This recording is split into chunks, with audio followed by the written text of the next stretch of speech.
The Southeast has never lacked hustle. Our markets are vibrant, and our manufacturing clusters are legendary for their resilience.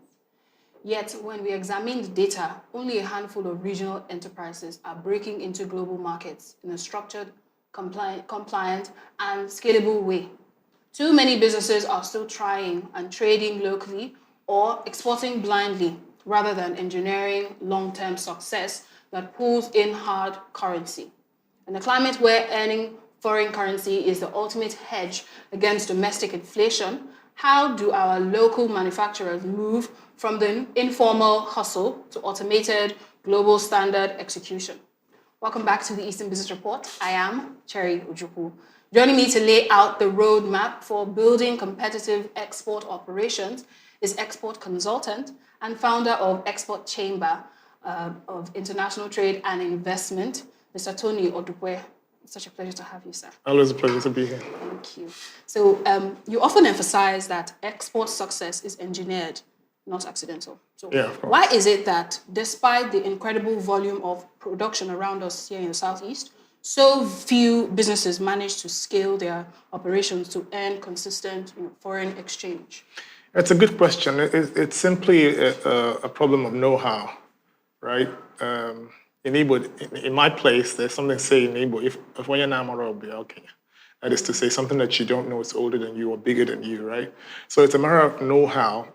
Most people who do business in the Southeast, or Southeasterners who do business outside the Southeast, a lot of them went through the apprenticeship system, Igbo boy, right? So, and during their time with their masters, they were taught, importation and local trade. Nobody taught them about export, right? But the funny thing is that if you look at the objectives registered for this, most of these businesses at the CAC, for those of them who are registered, you'd always find importer, exporter, right? but the exporter part is always very dormant because nobody taught them about it. They just don't know about export. Export is an exciting business, and if you knew about it, you'd be doing it. But simply because nobody taught them, they're just not willing to move from their comfort zone into the unknown. For them right now, export is the unknown. And so that's a simple reason. But really, export is an exciting business, and I'm sure we're going to talk about it today, yes. Yeah, okay. So when we look at the difference between local trading and international trade, where is the biggest mindset gap for the average Southeastern entrepreneur trying to transition their business globally? Okay, now the thing is, there is a convenience that comes with importation and local trade, right? Local trade, you're either buying from a manufacturer that is maybe 5 hours, at the most 8 hours away from you, which is what a lot of Eastern traders are doing, going to Lagos to buy, it's either FMCGs or fashion wares or motor spare parts, whatever it is that they sell in the Southeast. A lot of them would travel at least 8 hours or at the most 8 hours from the Southeast to Lagos, which is the farthest market supply, chain location, to go get these commodities, right? And so it's pretty easy for them to just do that. A lot of times they don't have to go to Lagos. If they've established, relationship with the suppliers, all you need to do is make a call. In a matter of 1 day, 2 days, your goods will arrive without you having to go to Lagos. So that gives them a level of convenience in their business that I can sit at a Nnewi or at Kenyatta Market or at Coal Camp, whatever market it is in the Southeast, and make a call to Lagos. And in a few days' time, my goods will arrive and I'll make a bank transfer or even make a bank transfer before the goods get here. It gives them a level of convenience. Now, on the other hand, the lifeline of every business is funding, money, cash flow, loans, whatever it is, but money, right? And so it's become very easy for them for those of them who's build credible relationships with the banks, to take term loans, 3 months to 6 months term loans, for those of them who do importation or even buy from Lagos, run to Lagos or go to China, buy their goods. Within 15 days to 30 days, the goods arrives, they clear it. The good thing, I'm talking about convenience here, the convenient thing is that a lot of times those of them who go to China or Cambodia, wherever it is that they go to buy goods, are paid upfront. Once the people who buy from you know that you've gone to China, they start asking you for commodities, right? And they start paying right into your bank account before the goods arrive. Yeah. That's some level of convenience, right, in their business.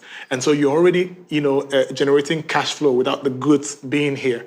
And sometimes you can even use some of that money paid in to get some extra goods. Yeah. Say you got money from the bank to buy 2 containers, but because people who trust you in the market are already paying and knowing that you've gone to China, they could actually give you extra cash that can buy an extra container. You use that to buy an extra container, knowing that the minute you come in, you're able to give them their goods and more cash flow would come in and you pay those who you need to pay, for example, the bank, right? Yeah. That is convenience and they love it so much, right? And most business people will say, why leave something that is already working to something that you don't really know how it's going to be? So that's what export is for them.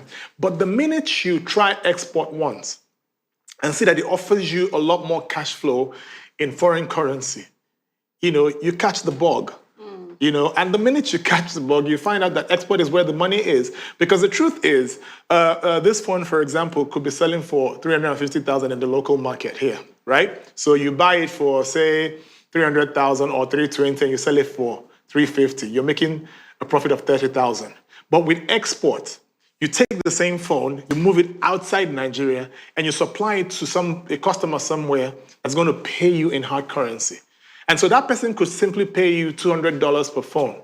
When you repatriate that fund, that money to Nigeria, that's a lot of money, much more than you could ever sell that in the local market. So export affords you the opportunity to earn a lot more in your business and to get your business to, profitability quicker, right? Because you earn in foreign currency. And not only does that give you cash flow that grows your business, it helps stabilize the local economy as well. So it's a win-win situation both for the businesses and for the government. Okay, so let's talk about export readiness. So what are the absolute baseline operational, financial, and compliance benchmarks a business must hit before they can confidently say they are ready, for export? To ship products out. Yeah, documentation-wise, there are a number of things you're supposed to do, and that's the easy part, really. But after that, you get into serious business, right? But like I always say, export is sweet business. I encourage every Igbo person. As a matter of fact, I'm at the forefront of promoting export in the Southeast the last couple of years, and that's why we founded the Export Chamber. And I've trained a lot of people, hundreds of people, if not over 1,000 people, in the Southeast in export, right? Now, the goal is that we want people to become exporters. But like I said, they just don't know how to start about it. So if you're a businessman and you're listening to me, you should globalize. But before I answer that question, I want to encourage you to look global now, go global, because really, from 2027, you go red. For me to use that language, it's going to be crazy, right? A lot of businesses are going to fail. I predict again that it's going to be tough for businesses next year, right? So you have to go global now because the local economy might not sustain your business anymore. Actually, a lot of businesses are going to die from 2027, local businesses. So many died in the last 3 years, and much more are going to die. So you must go global. Now, to answer your question, it's really simple to become an exporter. The first thing you need is to register a limited liability company, or an NGO, or a cooperative. These are the 3 entities that are allowed to play, formally in the export field. So once you've registered any of these things, and while you're registering them, make sure that in your MEMAT, what we call a memorandum and article of, the objective, where you state the objectives of the business, make sure the export is clearly stated there, right? If export is not stated, you can't get the license, right? So, but you have to register that any of these 3 businesses or any of these 3 entities, and make sure that in your objectives, export is clearly stated. Once you've done that first part, then you go ahead to get your export license, right? You can get your export license within 48 hours. It's one of the simplest certificates you can get. So once you've gotten that, officially, the government of Nigeria recognizes you as an exporter. Right? Now, the hard part is, how do you find the export buyer, right? How do I break into the export market? Because export is simply the movement of goods and services across borders, right? So you live in Nigeria. How do you find somebody in the US? How do you get somebody in the UK to know that you have commodities or services to sell so that they can reach out to you and pay you money for that, right? So that's the difficult part, and that's really where we come in. We hold trainings all the time, and we teach people how to find the export market. But there are a number of ways to do that. Many years ago, when I started exporting, about 26 years ago, when I started exporting, we used to go for trade shows, right? You could go to different trade shows in Germany, Düsseldorf, Expo, Portugal, different trade shows all around the world. That's the easy way to find export buyers, because once you come to these trade shows, you find thousands of exhibitors and buyers. And so you approach them and you tell them about your business, you tell them about what you're promoting in Nigeria. A lot of people already, look to Nigeria for supplies. And so if you're able to show them that you're, trustworthy or credible, they'll buy from you. But trade shows have become quite expensive because now you have to, first of all, get your visa, right? Once you got that out of the way, you have to buy your flight, and there's no place you're going around the world right now that you're paying less than 1,300,000 for one-way, two-way ticket, right? As a matter of fact, I don't think there's any ticket you can get for 1.3 for. We will find out. But anyways, that's the thing. You get that ticket. You get there, you pay your hotel for the number of days you're going to be there, you're going to have to eat, and you're taking money from Nigeria and you're going to be spending it in hard currency. So it's become quite expensive to go the the trade show route. Now, the easy way to go about it is to go the digital route. It's much more, it's much more convenient, in terms of expenditure. Yeah. You set up a website, set up an export funnel, right? Which is website, social media, use the social media to drive traffic to your website, so that people can, find you, achieve a level of visibility. And that's the way to go about it, really. Yeah. Okay. So major mistake many small businesses make, is attempting to export blindly. Yeah. Without localized market research. So how can an exporter accurately identify which international markets have a genuine high yield demand for their specific product? Because you've already mentioned now setting up the funnel. So yes. How? Okay, so there are a number of ways you could do that. For those of us who are really professional in the field, there are tools we use. There are a number of tools. There are some WTO developed tools. WTO is the World Trade Organization. And so these tools let you look at markets, what they're buying, the volume they're buying, what they've bought every year, the deficit, so that if the deficit is worthwhile, you can target that country, right? Then there are other premium websites or apps that you can actually subscribe to that shows you the products that are selling and the countries that are buying them, right? But again, there's a non-digital way to also know. There's what we call the exporter's map. If you have the exporter's map, it's a book, that looks a book that pretty much this large. But when you open it up, it turns into a 3-foot by 3-foot map, right? Okay. On the front side, you have the map of Nigeria and all the commodities, over 1,000 commodities that Nigeria exports, located, local government by local government, or region by, state by state, or town by town. So you look at that map, you're looking to sell ginger. On that map, you find the different communities that farm ginger and supply them in commercial quantities. So it's a great one. Then on the reverse side of that book, of that map, you find a global map that shows you all the countries around the world that buy those commodities. Really? So if you have that, it solves about 40% of your export quest. Yes. Okay. So these are some of the ways you can go about that. Yes. All right. So the Southeast has vast agricultural wealth. We all know that, right? But we lose billions by exporting raw materials. Yes. So what does it take, structurally, for a local processor to transition into value-added manufacturing? Yeah. So they can command premium pricing overseas? Good question. Great question, actually. And that's the best way to go about it, actually, because you see, especially that's if you're talking about agro-commodity export, value chain addition is very important, because what happens is that a lot of farmers lose their commodities due to nature. Right? Most commodities within 4 days start to get rancid, right? So it becomes important that if you are a major farmer, or you're a major aggregator, that you have to set up a processing facility somewhere, that allows you to take those spoilable farm produce and take them to the processing plant where you actually process them and increase the shelf life. So where these commodities would have only lasted 4 to 7 days, or at the most 2 weeks, depending on what it is, you can actually process them, package them, increase the shelf life, and so it can sit on the shelf for 1 year, 1 year and a half, 2 years, just because of that simple process of value addition. And that what that does for you is that it allows you to sell comfortably. It allows you, gives you comparative advantage. Because a lot of times, the middleman would come to you when you're selling just raw material and price you, peanuts. And because you're afraid you'd lose your commodities, a lot of times you sell at a loss. But once you've processed the commodities, it allows you actually, to stand your ground and say, hey, this is what I'm selling. And if you're not buying it, somebody else will buy it. So it gives you a comparative advantage. I don't know if that answered your question. No, it did. So beyond aesthetics, international certifications are a rigid barrier. Yes, that's also entry. Yes, that's also very important. So for an agro-allied business, like we just said, what are the non-negotiable health, safety, and quality certifications required to pass border controls in Europe? You did your research, huh? I had to. So that's good.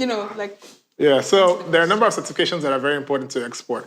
One is HACCP, hazard analysis, and HACCP. If you want to ship to Europe and some Western countries, you have to have the HACCP. It's a hazard analysis, certification that says that your production or your facility, your processing facility, is safe, and so that translates to safe products, right? So if you're shipping to Europe, you have to have the hazard analysis. Now, if you're shipping to the US, you have to have the FDA, the Food and Drug Administration, which is like a NAFDAC, but for the US. So for every commodity that has to go to the US, you have to have that FDA number, that allows you to ship there legally. Then in the African Continental Free Trade Area, some documents have been ratified and are acceptable, like the MANCAP.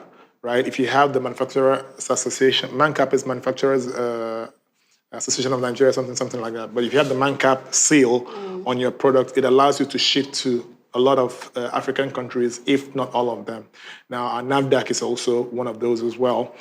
Even though you may not require NAFDAC to ship to some Western or far countries, you may need it to ship to some of the African countries, right? But when we talk about export, people always want to think about Europe and America. But you also have to remember that the African Continental Free Trade Agreement has been ratified.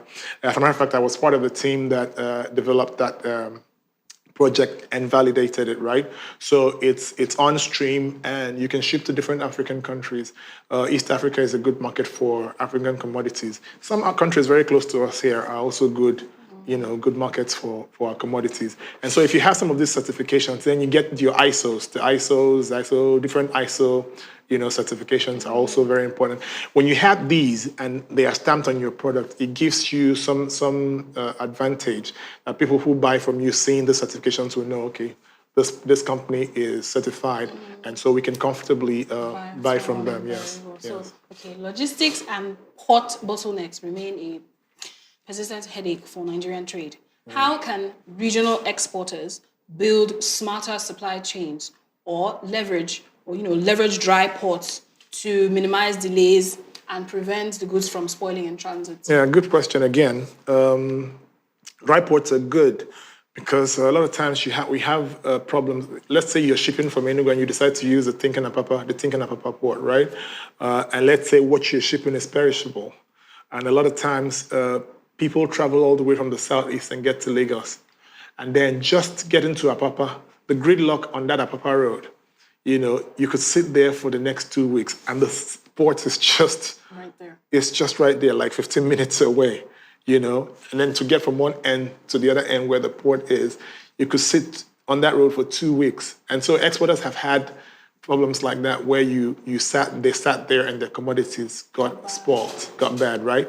And so it is a problem. So that's where the dry port comes in. So you can decide to use a dry port weeks or months ahead of the scheduled date of shipment, or you could use a dry port as your aggregation point, so that you're buying all the commodities you're about to export, but you're using a dry port that is close to Apapa. You're converging there all the commodities that you're going to ship, so that once it's ready, it becomes very easy for you to just, lift it off from that dry port over to the seaport. And so that's a good way to go about it.